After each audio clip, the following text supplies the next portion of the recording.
eta gero, estatu kolpearekin, ezpalda egin zuen dana, eta orduan nire aita ondino 16 urte zituen, orduan nire aita joan zen itsasontzi baten La Roselera, joan zen bere arreba txikiarekin eta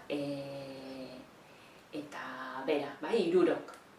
Eta, Teofilo, beste anai bat, joango zen eurekin, Teofiloren historia bebai, da, baina igual hori komentatuko dugu, igual gero ez liatzeko, joango zen eurekin Teofilo bebai, zen txikiena,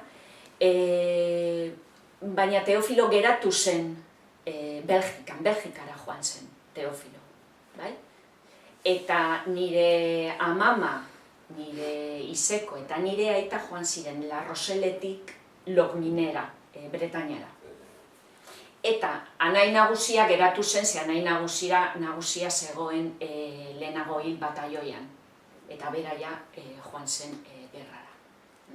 Orduan joan ziren Bretañara, egon zirenan familia batekin, jananik gizonarekin, jananik zituen 3 alaba, eta margolaria zen, pintatzen zituen etxeak, eta orduan berak hartu zituen eta bere etxean egon ziren. Eta, pentsatzen zuten hilabete batzutan konponduko zela gauzia, baina luzatzen zenez, bueltatu ziren, baina bueltatu beharrean Bilbora hartuta zegoelako, bueltatu ziren Kataluniara. Nire amama eta 2 seme-alaba.